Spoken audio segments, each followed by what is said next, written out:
पैसों की हवस ने तो हमें बड़ा आदमी बना दिया, लेकिन हमें अपने ही नज़र में गिर गए। कुछ दिन पहले एक गांव में हमारे किसी जानने वाले की कहानी ख़त्म हो गई थी, यानी कि उनकी मृत्यु हो गई थी। सभी यार रिश्तेदार शमशान घाट पहुँचे। चिता की लकड़ी अब सज गई थी, बस ही कुछ ही समय में अब आग देने की बारी थी।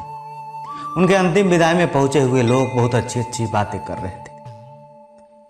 लोगों का कहना था कि जिंदगी में कुछ नहीं है, यही जीवन का सत्य है। इंसान क्या लेकर आया है और क्या लेकर जाएगा। उसके बाद उनके पुत्र ने अपने पिता को मुखाग्नि दिया। उसके बाद सबने गंगा नदी में स्नान कर पवित्र होकर अंतिम दर्शन करके सभी यार रिश्तेदार घर के लिए निकल गए। सभी लोग कुछ समय बाद जब अपने घर पहुंचे तो घर के बाहर घर की औरतें माथा पटक पटक कर रो रही थी। लेकिन जो ही उनके घर के लोग घर पर पहुंचे तब तक सभी औरतें अपना अपना आंसू पोंछते हुए बंटवारे की बात करने लगी और एकाएक यकीन मानिए कि सबके आंखों के आंसू सूख गए।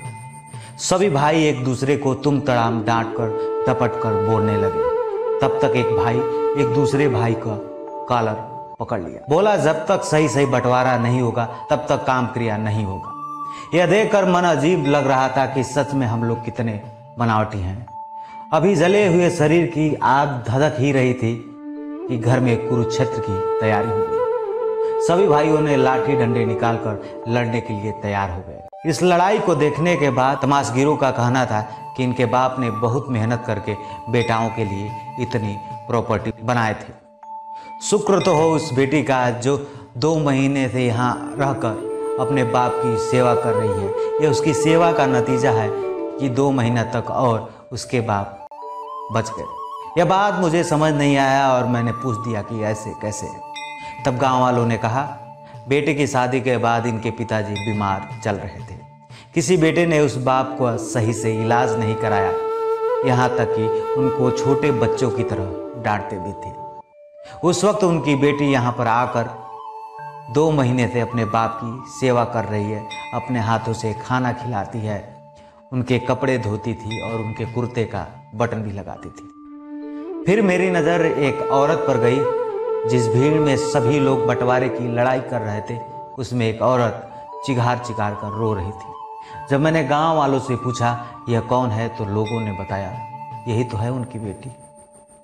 घर के बंटवारे के लड़ाई का मामला इतना बढ़ गया कि मामला थाने में पहुंच गया और कुछ दिन बाद ही काम क्रिया होना था।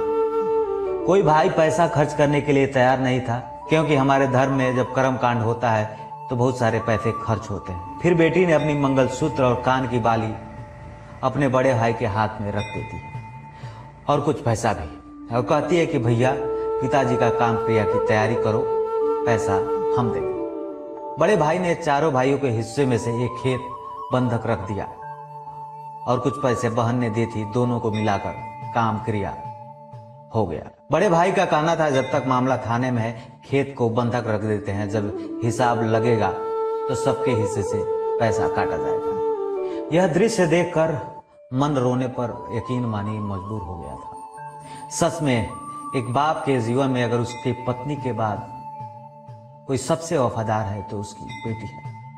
घर का सारा कार्यक्रम खत्म होने के बाद सभी मेहमान अपने घर चले जाने लगे।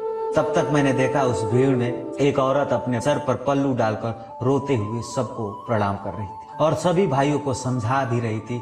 यहाँ तक कि घर के जो छोटे बच्चे थे उनके पॉकेट में 10-5 रुपए डालकर उनके माथे को चूम भी रही थी। अब आप सोचिए कि एक बेटी बाप के जीवन में कितना वफादार है। आप सुन रहे थे विष्णु प्रभाकर को, यानी कि गाँव वाले रिपोर्टर को।